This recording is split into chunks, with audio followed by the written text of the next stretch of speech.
Good morning, everyone, and welcome to the Questioning Behaviour podcast. As always, it's me, Merle, and I'm here with my lovely and better half, Sarah. Hello. You're the dummy that don't believe in science. All your projects always be denying. You're the dummy that don't. And today, as the title does indicate, because you know we love a good spoiler, we are going to be talking about burnout today.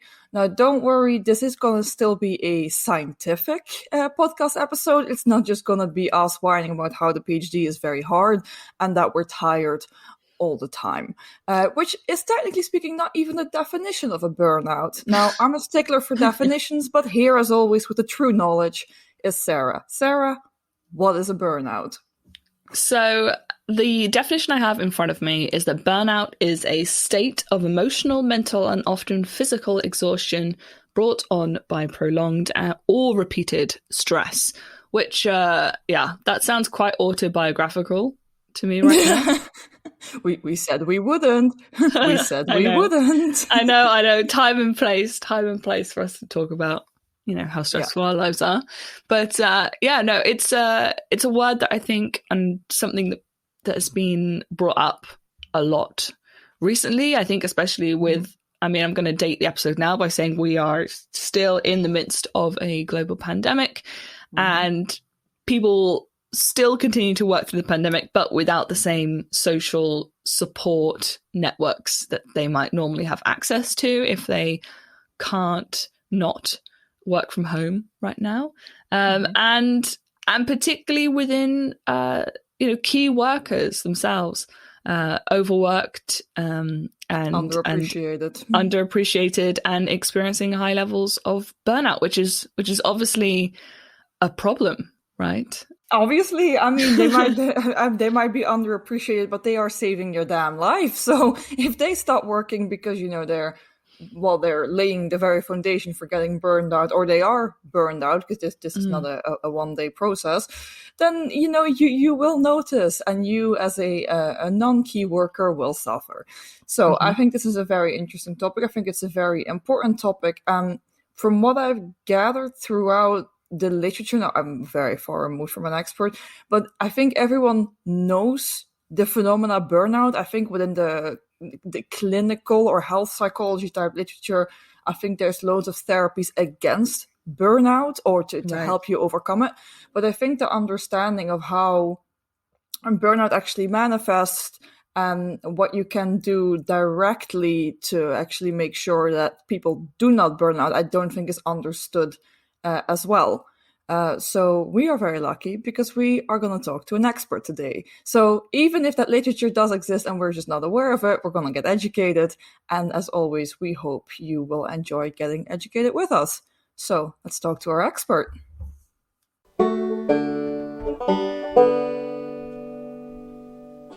All right, and today we're actually talking to Elizabeth Linos. So, Elizabeth, as always on this podcast, would you please introduce yourself to the audience? Who are you? What do you do? And how did you get into behavioral science?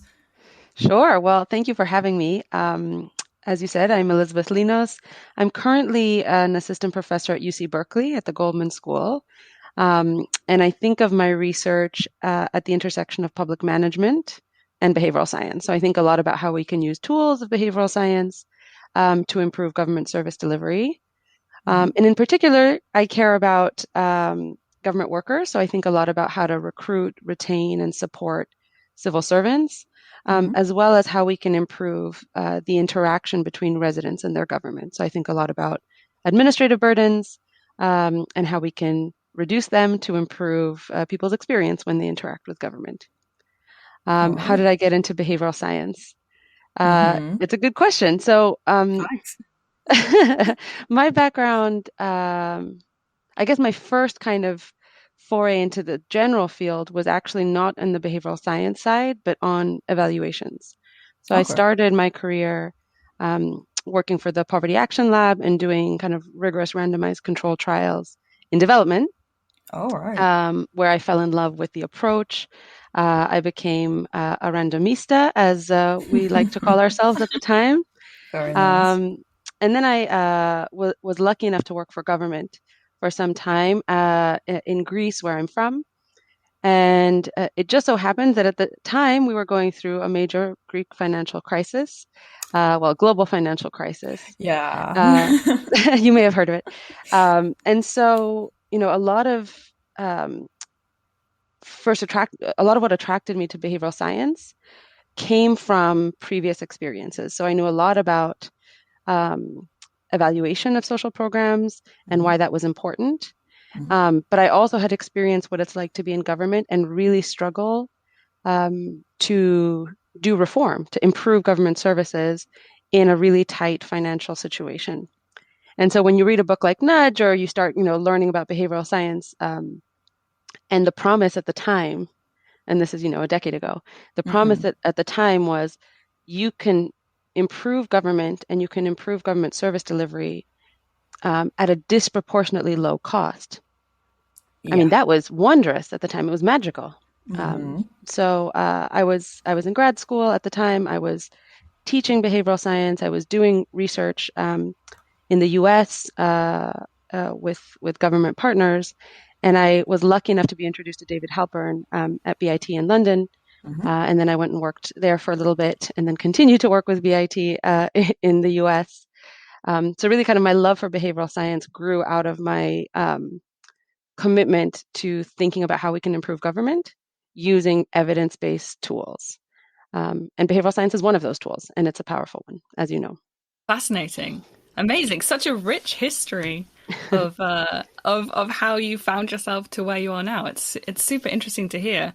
I mean, of all the times that we've lived in, like thinking about, government and the way that government's working and how to improve it, now is a pretty interesting one. It feels overwhelming for someone who doesn't really know too much about the specifics of what's going on within government. But what's it like to be in your field, in your intersection between behavioral science and government services and personnel right now? What's that like? Yeah, it's a really good question. One, and I don't know if this is true, but one gripe that I think the public management community has had in the past is that so many resources and so many smart people spend time designing policies, and so many smart people design evaluations, but the actual process of implementing a government policy, the actual practical day-to-day nitty-gritty of getting it done, is kind of left to the side in a lot of circles. So public management scholars have been kind of shouting about this for decades, right? We should care about policy implementation. We should care about the people who are called to implement government policy if we want our policies to succeed. What I think happened with COVID, and especially with kind of the failures of the federal government in the US, is that these things became very clear to the general public. So I hope that people now think about implementation in a different way. So yes, we wanted vaccines. Fantastic. We got vaccines. We're now stumbling on the implementation. We're stumbling on how do we get those out quickly to the right people. Yes, we bring our best and our brightest into healthcare as healthcare workers. And now we're stumbling with really high levels of burnout. And so these are kind of critical public management issues that have now come to the forefront of the various ways that governments have failed at responding to the COVID crisis. And on the flip side, we see these amazing success stories in certain countries. New Zealand comes to mind, others come to mind, where just managing it right literally saves lives. And thinking about kind of the public administration side of this crisis helps bring to the forefront why these issues matter and why we should be studying them with the same rigor and the same commitment to evidence that we do for kind of policy design. Excellent. I mean, I think that's really important as well to highlight, because we often tend to focus on the negative stories, or we're really drawn to the stories of when things are going wrong or when things are failing. But yeah, it's important to also, talk about when things go right and what can we learn from it. So do you think that we're going to learn something from this, or are we always sort of doomed to see things repeat in the future? I don't know. Are you a pessimist or an optimist? I don't know that I can answer that question in any meaningful way. But what I can say is, if people are ever going to take public management and the details and the nuances of policy implementation seriously, it's going to be now. And I feel that way about, people paying attention to who we hire, who we retain, and who we support in the civil service as well. So I'm, overall pretty optimistic. And what I see as a faculty member now is that there's a huge pool of really smart graduate students and scholars who are interested in this space. And so I'm hoping that over the next 5 or 10 years, we're going to see really good research on these topics. So you're actually quite optimistic then, which is good. So I'm by default the pessimist in the room, always have been. So one of the things that you've mentioned, despite all these success stories, there's been several not so successful stories. The US is a good example. Sarah's country, the UK, is a good example. My own country, the Netherlands, is an excellent example. But one of the things that you've already mentioned is that there's also burnout to look out for. So it's not just, we've got vaccines now, but we've got, that there's some issues with implementing them. But it seems like people are burning out in this sector as well. So what exactly is going on there? Yeah, so I've been thinking about burnout for a while now, even pre-pandemic. And it turns out, even though we think about the civil service as kind of stable jobs in general, if you look a little bit more closely at frontline workers, so if you look at health workers or nurses or social workers or teachers or correctional officers, across the board, these are all very different policy areas. You see these really interesting patterns early on. So in the first few years of service, something like half of frontline workers are going to quit. And if you take a step back and think about it, that's bizarre. So in the US, about 50% of teachers are going to quit within their first 5 years. And some of my research, I show that about 40% of correctional officers quit within 2 years. So when you say correctional officer, that word means very little to me. So what is that exactly? Sure. So it's the sworn staff that works in prisons. Gotcha. So who have really high stress I jobs. can imagine. And we have lots of shortages in prisons and jails across the world, but certainly in the US as well. So think about in all the different policy areas that we care about that are critical to, educating our children, to making sure families are safe, all the way through how we do law enforcement. There's a group of people, those frontline workers, who, for reasons that we haven't fully solved, are, spending a year trying to get the job, probably spend about a year and a half being trained on the job, and then within 2 years they quit. So something there suggests that we're setting them up to fail. And if you, at least in my research or in a lot of people's research, if you look a little bit more closely at the work environment, you see that the rates of burnout are through the roof. So even before the pandemic, there were some reports saying that burnout amongst physicians or nurses can hit, anywhere between 50 and 80%. Now you can only imagine during the pandemic how much that has increased. And, we're going to be dealing with the consequences of that for decades to come, irrespective of how quickly we get over the actual pandemic. All right. So if this was already something that we could see quite clearly before the pandemic, is it something specifically about how that sector is organized? Because when you talk about, or with the examples that you've given already, what I know from these sectors within somewhat globally, but also from within my own country, is that these jobs are very often classified as vocations rather than as actually, high-paying jobs, because they're not high-paying jobs. At least I know here in healthcare, unless you're like, a really specialized surgeon, you're not going to make a lot of money. So not to say it's all related to money, but does that contribute to some extent? Because I can imagine if you have to work 12 hours a day and still aren't financially secure, that's not going to help you. Yeah, it's a really good point, and it depends on the sector. So some are better paid than others, but certainly there's this belief in the public sector. Um, it's almost taboo to say that you are motivated by anything else except public service. Oh, There's a really, really strong sense that the correct answer to the question, why did you become a teacher? Or why did you become a social worker? Or why did you become a doctor? Is because you want to help people. And that's certainly true. But what that means, and this is an argument that I'm making, there's little empirical evidence so far around this. But what I think that means is that you can get away with worse working conditions and worse paying jobs yeah. because Right. it's inappropriate in some ways to care about money in those spaces. And so, people quit and they go find other, especially talented people who can leave that specific labor force are gonna move away. Now, the Sure. solution doesn't necessarily have to be more money. We know from Sure. about 4 decades of research now on burnout that work environments are really critical to who stays and who goes.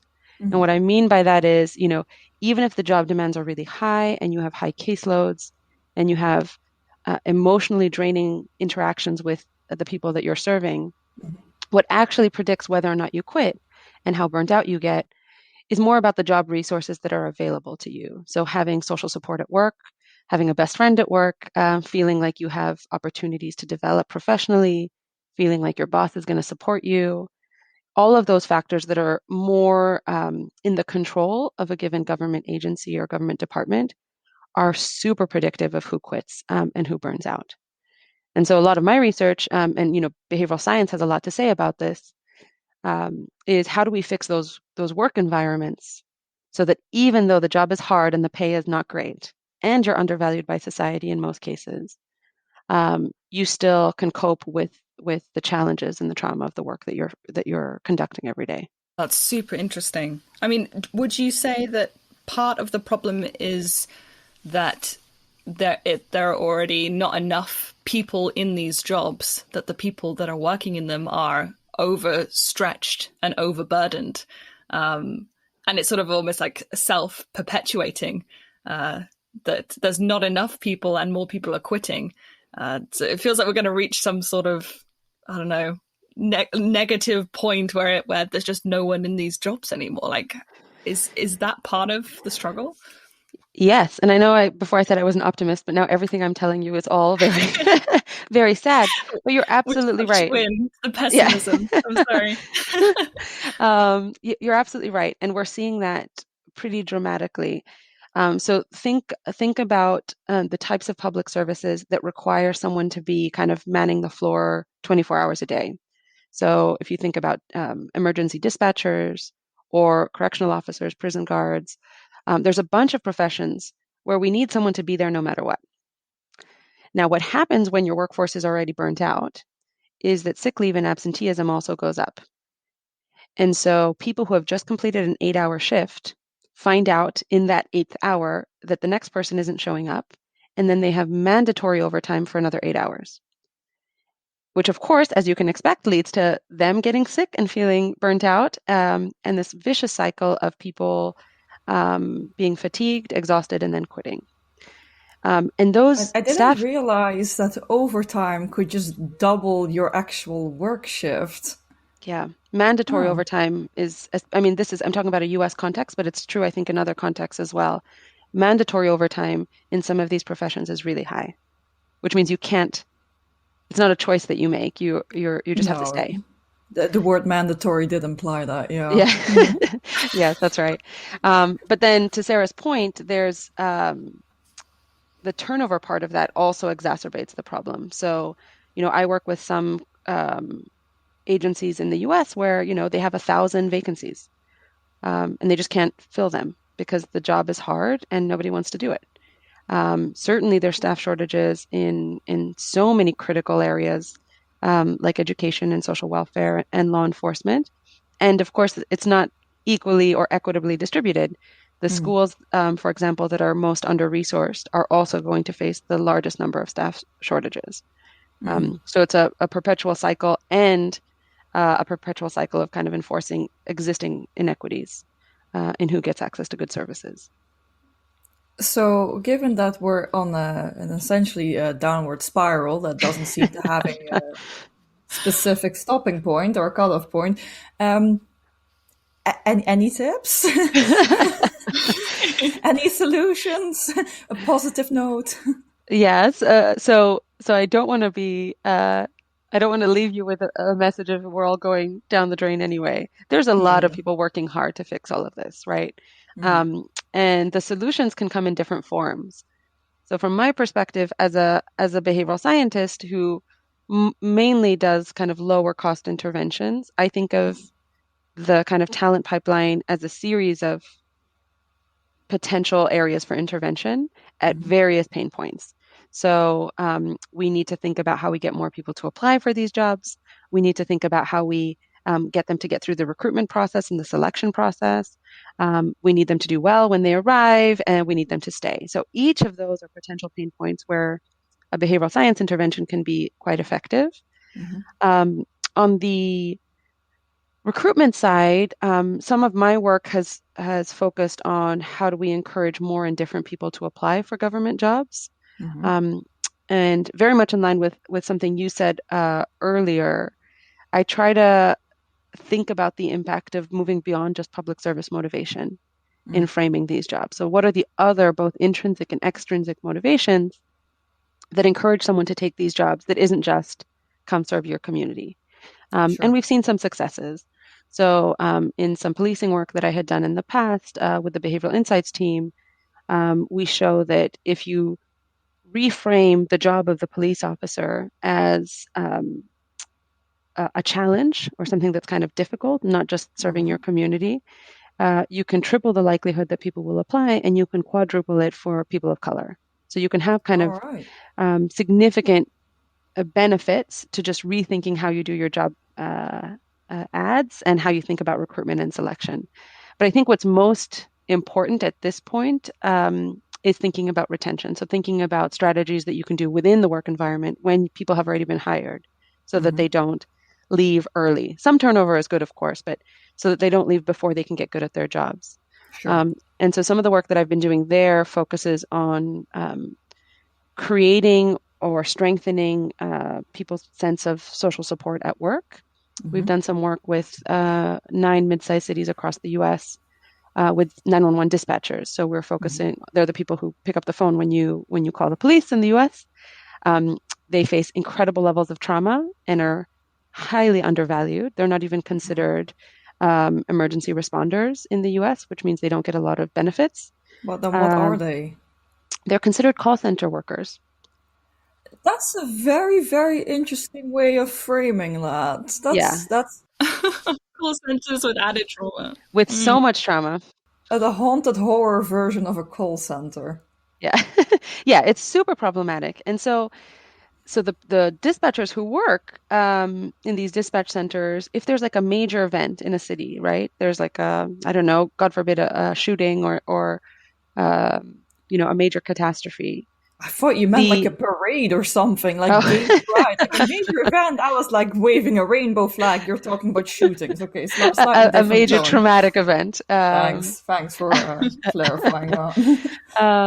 The firefighters and the police officers who go to the scene are going to get a lot of additional support. They're going to get days off. They're going to get mental health services, and the 911 dispatcher goes back to work the next day. It's super traumatic. So there's no question that they face high levels of burnout, and we find in our research they also face really high levels of absenteeism and turnover. And so what we did is we built a very low tech social support program. Essentially, what we did is for 6 weeks, dispatchers received an email that encouraged them to write about their experiences and share their experiences anonymously with other dispatchers. And the idea here is that, yes, you might not be able to see the impact that you have on the world or on the community, but you can certainly have an impact on other people who are facing the same things that you're facing. And if we can build a kind of strong group identity amongst dispatchers where they know what each other are going through, they can give advice to newbies, that might also build a sense of self-efficacy for the dispatcher themselves in ways that then allows them to buffer against the risk of burnout when it happens.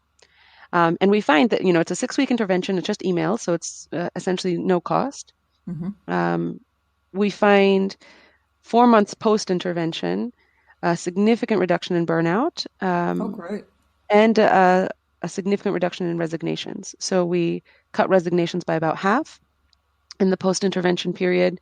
And the burnout drop is about 8 points on the CBI scale, which is about 0.4 of a standard deviation. So, really meaningful effects. Yeah, bloody hell, that's effective. Yeah. So we're excited about that. I'm doing a lot more work in that space now. We're doing it in a prison right now, or in the sheriff's department, with a different set of frontline workers. I've done some work during COVID with physician mothers and thinking about their kind of caregiving added burdens, plus the burden of being a health worker on the front line, and thinking about what can support them. So there's a lot of, I think, opportunity for solutions in this space. Absolutely. But we're still getting started. I think for the past kind of few decades, we have a good understanding of the predictors of burnout and some of the potential consequences, but not a lot of good causal studies in kind of the behavioral science world that actually mitigate its risk. So I'm working on it. I'll let you know in a few years. I have a feeling we're going to see great work from you. I'm not worried in the slightest. So we have good predictors already. Of course, these then will be at best correlational, despite maybe being very highly correlational. I have a feeling I can come up with about 2 of them, and they might not be that accurate. So I think I'd rather hear it from the expert. What highly correlates with burnout? What is a good predictor? Yeah, that's a great question. So if we think about work environments, there's a really nice kind of conceptual framework called the Job Demands Resources Model. And it basically says when you have high job demands, so these are the things that require sustained emotional, physical, or like cognitive effort, the higher those job demands, the higher the likelihood that you're going to get exhausted and burn out. So that's pretty clear. So everything from high workloads to having to make decisions without a lot of information, which is a huge problem in the civil service, as well as emotionally taxing interaction. So especially for social workers or teachers or dispatchers, they have to manage somebody else's trauma and somebody else's emotions as they're also managing their own. So all of those are predictive of exhaustion that is, when it's chronic, can lead to burnout. But on the other hand, we have job resources. So these are the things that help us do our job that seem to buffer against that risk. And the ones that are most effective, which is why I'm working on them, or the ones that are most predictive, I should say, we don't know if they're effective, are social support, and interestingly, perceived social support. So it's not actually getting help from your colleagues, but it's believing that you would have someone to turn to should you need them, which is really interesting. So it's more about the sense that someone has your back than it is about getting direct advice or feedback or even like a shoulder to cry on. So that seems to be very predictive. Autonomy over your day and your schedule seems to be very predictive, feeling like you have a chance to kind of craft your work and your work environment. No, that is relatable. Yeah, it's difficult to move in the public sector, right? And in some of these jobs, but all the evidence suggests that if you can create a sense of job autonomy, or at least some sense of autonomy over your day, that can help buffer against the risk of burnout. And certainly kind of these opportunities to feel like you can grow and develop and learn with the support of your supervisor seem to be particularly predictive. Now, you can tell immediately just with what I've described that we don't know which way the causal pathway goes, right? So it could be the case that if I manage to connect otherwise unconnected individuals and got them to support each other, that would reduce their burnout, which I think we're seeing. But it was equally plausible that people who are less stressed and less burnt out and less anxious are more able to develop social networks at work and are more able to find friends and reach out to people. So it could have gone in the opposite direction.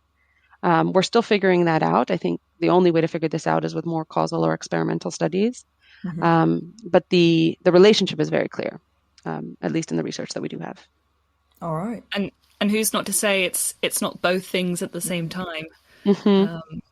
But I mean, I think the intervention that you just talked about has really struck me. This idea of just giving people this sense of belief that there will be someone there to support them, or a way for them to talk about their experiences openly, not necessarily with the view of just having like a personal catharsis, although I'm sure that's part of writing down your experience or sharing your experience, but also doing it because you think it might help someone else.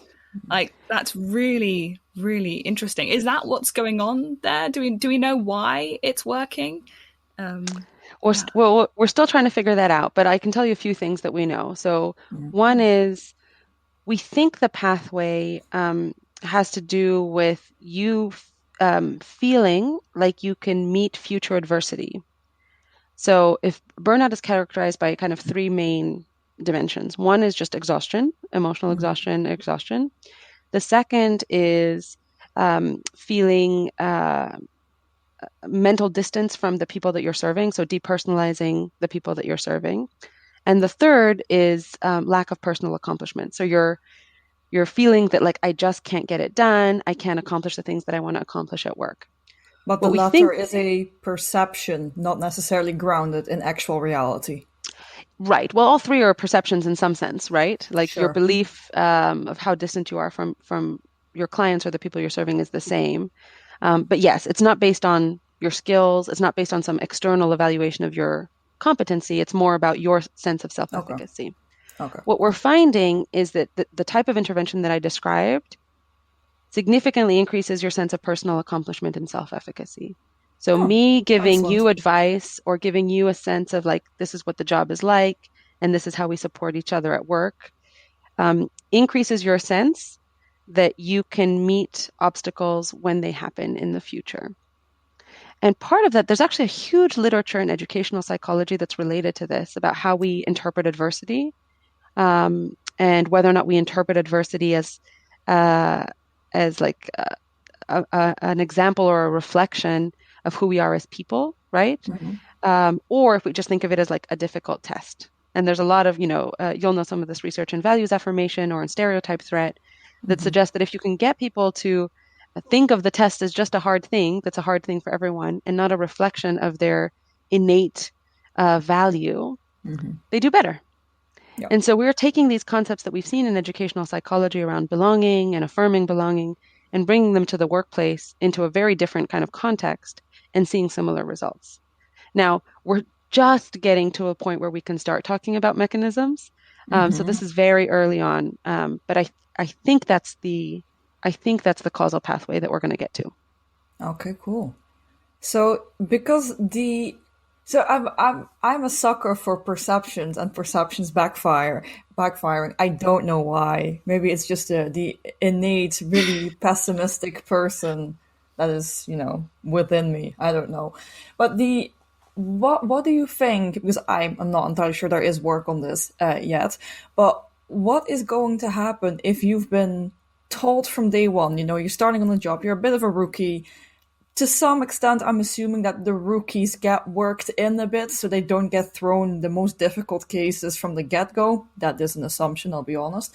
But if suddenly they start getting really rough cases, which we're in a pandemic, so that this is inescapable, and then they've been told, we're here for you, we support you, we're here as a team, and then this perception has been internalized, it has worked its magic, but then there is no actual follow-through when you need it. Like, that has to backfire, right?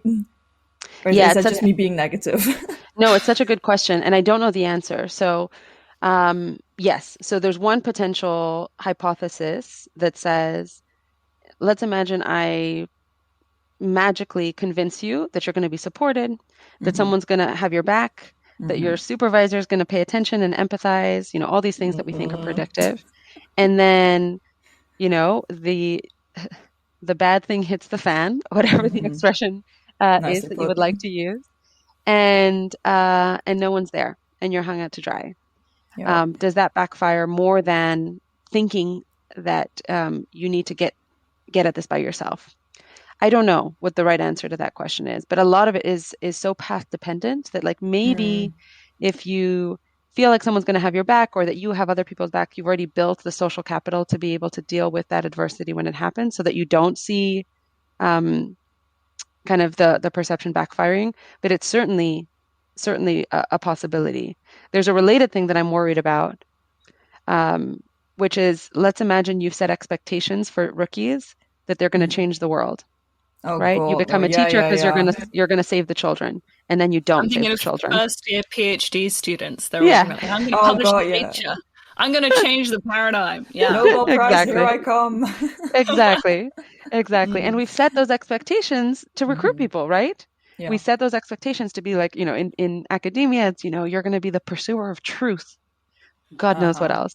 God knows what else. Not money, that's for sure. Right, exactly. Well, it's very similar if you think about it to some of these frontline worker positions. In teaching, you're going to change a child's life, or in social work, you're going to serve your community. And let's imagine that doesn't happen, or it doesn't happen in the way that you imagined it. I do think that's part of the reason people quit so early. So one intervention that I haven't done yet, but hopefully in the next few years I want to try, is how do we set expectations appropriately when we're onboarding people, to say, like, if you can just survive the first few years, you've succeeded. Your goal is not to like have students jumping on a table. No, It's unclear if I'm talking about academia, right? No, it does sound like it. No, the reason I'm laughing is because it's literally, it's like as soon as you get into a PhD, like the expectation is just fucking survive it. Yeah, Like don't think you're thriving, just survival is what you're aiming for. No one would do a PhD after. I don't want to burst your bubble, but it's the same when you become an assistant professor. Okay, thanks. No. Well, I mean, this is the conversation in which Sarah and I officially opt out. That's fair. Our expectations are probably going to be set a little bit closer to the truth now, at least. But still not the truth. I mean, that's really interesting, like trying to find that calibration point, because part of the reason why people maybe pursue teaching is because they have these ideas that this is the place that they're going to be, where they're going to have the greatest impact, and that's why they choose that profession. So exactly, by being more realistic about it, it needs more research, but finding that calibration spot.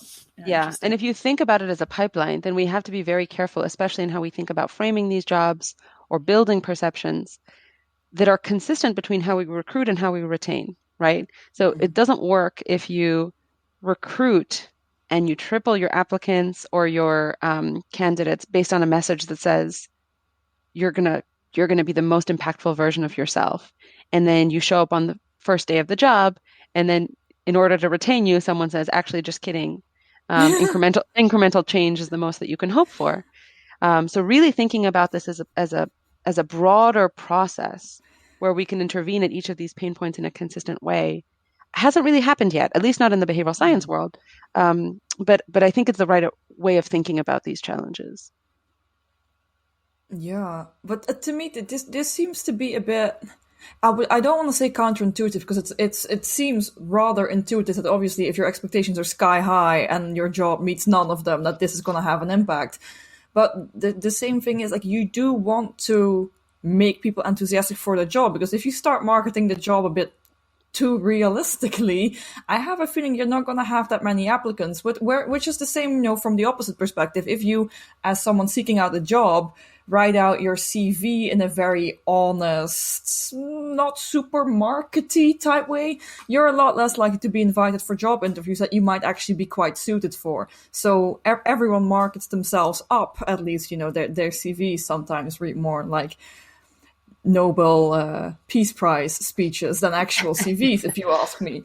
But it is a more honest reflection of the job in that case really that helpful? Because if you're already recruiting for a sector which has a massive lack of people, how do we think about that? Yeah. Yeah, because I think a very honest reflection of some of these jobs might not remotely be appealing. That might also just be a stereotype of mine. But like if you honestly, very honestly market the PhD, you're gonna lose at least 50% of applicants. But I think it's about when you honestly market it, because to be honest, I'm going to talk about my own personal experience. None of my parents didn't go to university. I was the first person in my family to get a master's degree. I had no idea what a PhD was. I had no idea what it involved. No one was there telling me what to expect. And so you get into the PhD somehow, and I don't know, maybe someone who had no expectations, I was just a bit like, what on earth have I got myself in for? But what helped me get through those first couple of years of adjustment was hearing stories from people to be like, no, this is how it should be. This is how it is for everyone. Like, But you were already in it. You already made the mistake of being in it. Well, if we think of it as a mistake, then maybe. I'm kidding. Just being harsh. But what is the solution to realistic yet somewhat optimistic marketing and not making sure someone feels like gaslit after 3 weeks on the job, laying the very foundation for burnout like within the first month? This is obviously something you're trying to avoid. Yeah, no, I think it's a really good question. I mean, the way I think about it is, rather than thinking about it as like how high on the impact spectrum you convince people they're going to get, like it's just up or down, are there other motivations or other parts of the job that we can highlight that you can find meaning in? So meaningfulness can come from a whole bunch of different things. So in the dispatcher example, yes, you're not going to see the fruit of your labor in terms of impact on the community, but there's a real value and meaning to being useful to your colleagues, right? And you can see that, right? So that's not false advertising in a peer support program. Similarly, we're doing some tests now where we're looking at people who are interested in jobs in government. And again, to move away from just the general come serve, we're trying things that say this is challenging, like in policing, but we're also saying things like, hey, if you really care about systemic change, the only place that you can do systemic change is in government.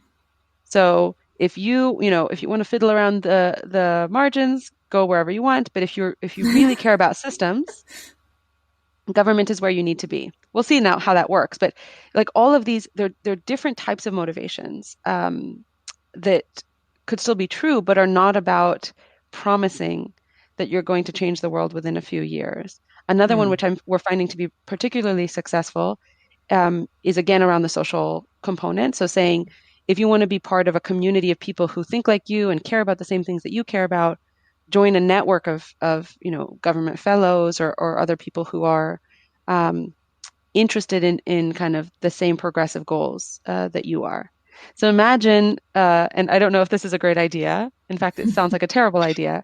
But imagine if in like the PhD program, the recruitment was not just you're going to be the pursuer of truth, but like you get to, hang out with other people who are nerdy like you and who like enjoy reading papers like you, and that you're going to be part of this community of people who are all interested in the same topic and are fascinated by the same approaches.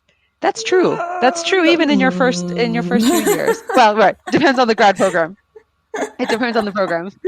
Yeah, that's making me smile because that's part of what I've enjoyed the most. I haven't enjoyed a lot, but I've enjoyed but the community of the other people, right? Yeah, it's true. And I don't know if that's the right message, but all I want to emphasize is that we don't have to frame all jobs as just about the impact, and that doesn't mean that we can't frame them around things that are intrinsically motivating. There are so many other parts of intrinsic motivation than just social impact.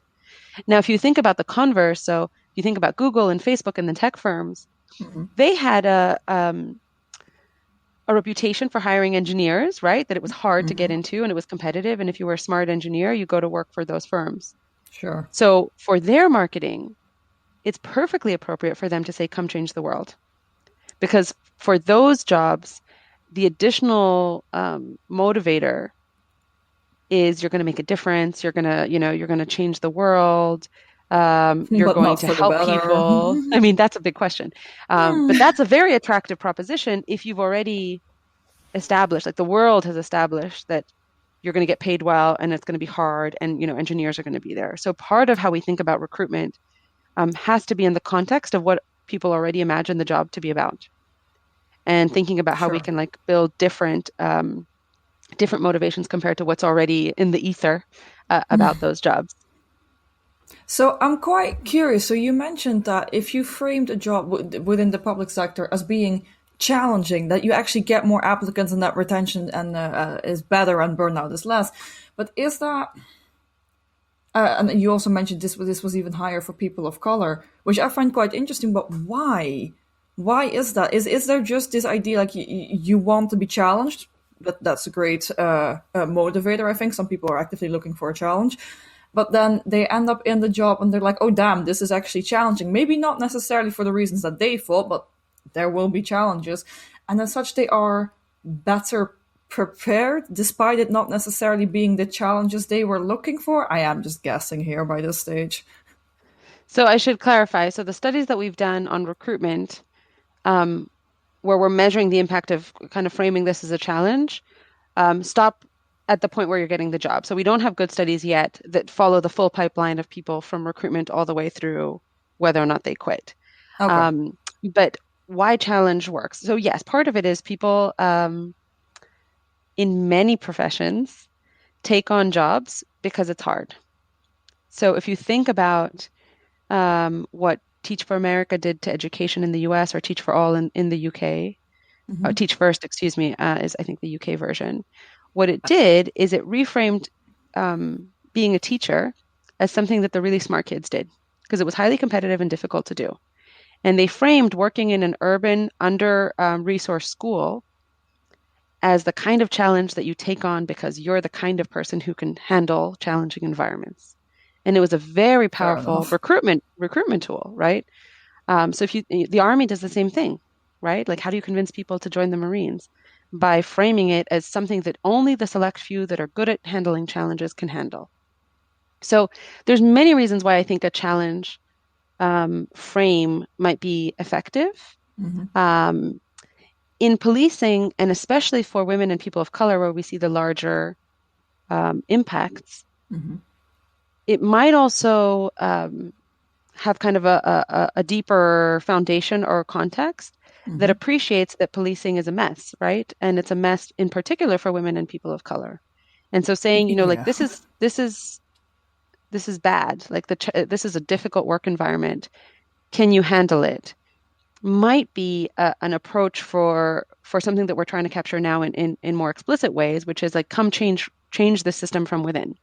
Now, I don't know if that's exactly how people interpreted it, but certainly when I remember the chief of police in Dallas, after some shootings that had happened, some conflict with police officers, he did a press release some years ago and said, if you're criticizing police community relations, join us. Like, if you're the kind of person who thinks this is a mess, recruitment's open, and come join us and fix it. And they got so many applications. It wasn't a study; it was just an anecdote. But they saw this huge increase in applications for the police department. So I think there's many reasons why why framing a job as challenging could be particularly effective. But to your point, how do we strike the right balance when you're on the job between this is going to be really hard and you can do it, we can do hard things, is all about building self-efficacy. And there's a lot of psychological literature around this area that, we can do hard things becomes the motto that allows you to stay, and also kind of appreciate that it's actually awful at times. At least on a day-to-day basis, it can be awful. Okay, so with all of that said, it kind of sounds like there's so much work left to do. It's kind of an exciting place to be as a behavioral scientist. All of these super interesting, impactful questions, and you have access to the resources to be able to start to answer these questions and dig into mechanisms. And I love mechanisms, so I'm really excited for that. So I guess from your perspective, what comes next? What's the challenge, I guess, that you're going to be focusing on in the next coming months or years, or something that you're really looking forward to see develop going forward? Yeah, so I do care a lot about this issue. In some ways, if we think about behavioral science as the intersection of psychology and economics, it's surprising that we don't have more rigorous experimental studies that look at mental health, right? Given that the foundations of both fields should have allowed this to happen a while ago. So in some sense, what I'm excited about is to continue to understand how do we mitigate the risk of burnout with different types of populations, and whether or not that has an impact on things like retention. But the kind of the bigger $1 million question is how does that then impact service delivery directly? So if we invest in our workforce, yes, it's great if we can retain more people because resignations are super costly. But can we show a causal link between supporting our workforce and better outcomes? And what I mean by that is better patient outcomes, better, child welfare outcomes, better education outcomes. Shockingly, we have very few good causal studies that show that. We have a lot of good correlational work. So one thing that I'm interested in exploring more explicitly is so let's imagine we're successful at finding like really good interventions that reduce burnout. How does that then change how public servants view the people that they're serving? Do they understand systemic inequities differently? Do they think poor people are more deserving of their time and their effort? Does use of force go down in law enforcement? Are people on the other end of that interaction, the families that have to go to a social welfare office, do they feel more at ease? Do they feel like they can trust their social worker more? How can we think about investments in the workforce as a tool, a policy tool to actually improve service delivery? And it's surprising that we don't have a lot of good evidence of that yet, but I think that's the direction we have to go in if we're going to make the case that investing in the workforce on mental health outcomes is important. Damn. Excellent. Lots of work to be done. Lots of work to be done. That's definitely the case. Yeah, and we don't want to take up any more of your time. We want you to get to work straight away. Please just leave this call. It's fine. We understand. Bye. I have burnout to fix. Yes. Oh, gosh. Oh my God. Yeah. That sounds like something at the start of the PhD. What are you studying? Burnout. Okay, cool. Fix it. You've got 4 years. Good luck. Yeah. Exactly. Do you feel like you've got personal experience with burnout or a fear of actually burning out yourself? Because it seems like such a tremendous task that could have such wide impact on so many people's lives if we can prove this causal link. Is there ever a fear that you yourself will become the subject of your own research like many of us do? Research. Yes. 100%. I mean, to be perfectly honest, and I don't know if you both have experienced this in your research, it's hard to care about things that you haven't experienced or that you don't feel personally relevant. And so it's really funny, sometimes I think of my work as just a hodgepodge of random things that don't fit together. But if you look at them over my life cycle, for a while, I really cared about unemployment and did a lot of work on that. Then I started focusing on recruitment and jobs. Then I focused a lot on maternal discrimination, and now I'm focusing on burnout. So it's very much following my life cycle in meaningful ways. But I have found myself learning a lot more about burnout and kind of the specific difficulties that working parents face, for example, that come straight out of my life and so many people are facing. There's other parts of burnout that I don't understand, right? Because I don't have that lived experience, and it's my job as an academic to learn from the people who have had those experiences. But I don't think it's a problem to feel your research as personally meaningful, and certainly, I mean, it's funny, right? It's almost comical at some point to be overworked as you work on burnout. But that's it's ironic. It's ironic. Yeah, exactly. It's a lot of things. I had a realization at some point a while ago now where I was on maternity leave And it was like, I don't know, 4 a.m. I had a kid that I was supposed to be breastfeeding, and I was like, I just need to finish this paper on maternal discrimination and about how they're like not allowed to do more maternity leave. And I was like, wait a second, Yeah, this seems that wrong. this hits home. Like, Yeah. fucking hell. That's literally taking your work home with you on Exactly. multiple levels. But I think that's true for a lot of researchers. I think a lot of people are passionate about the work that they're passionate about because of something, something that means something to them.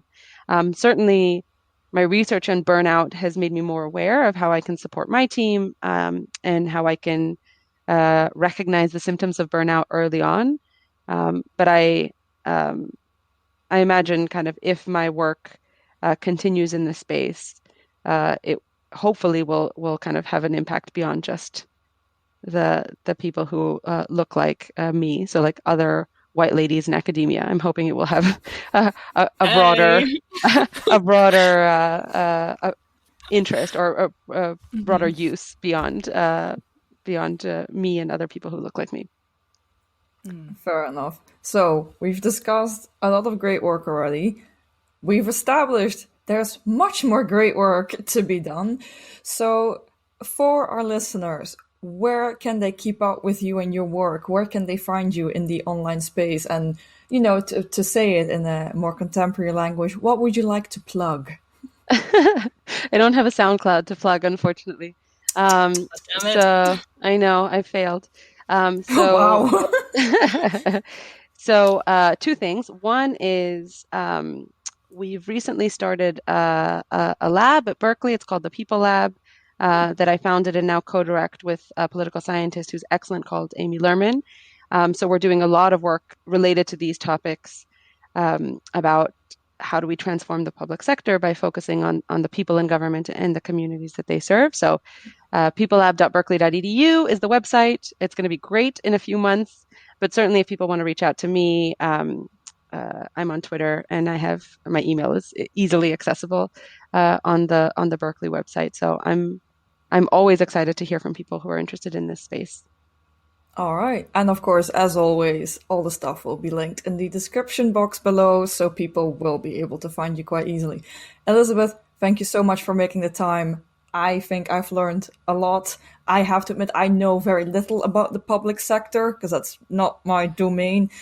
But I think I'm excited for the work that that you have done and that you're going to do. I'm keeping my eye on you, definitely. I appreciate it. Thanks so much. Yeah, thank you. Thank you so much. Thanks for your time, and great job on the podcast.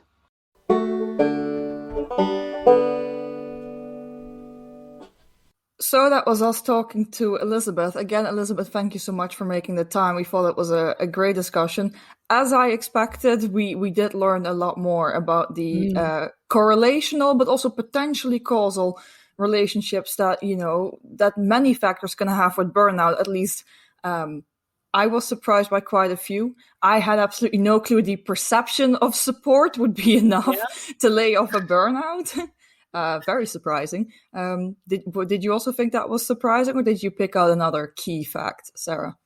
No, I thought that was an interesting one to pick up. I mean, I think there's always this discussion, I guess, within psychology and behavioral science about the power of perception, and perception is reality, and you can get a bit meta and philosophical about it. But yeah, maybe it's because that's something that can be measured in a sense. Sure. People's perception of support, and maybe that's really what matters. You can have the structural stuff in place, but if people don't think that it's in place to support them, or they don't think it actually works, and that's I guess that the key thing. So I thought that was really interesting. It was really cool to hear about the actual types of interventions that have been put into place and that have actually seem to have worked, which, whenever you're designing interventions, we don't really talk about the high rate of failure that often comes with them because of publication bias. We only really talk about things that go well.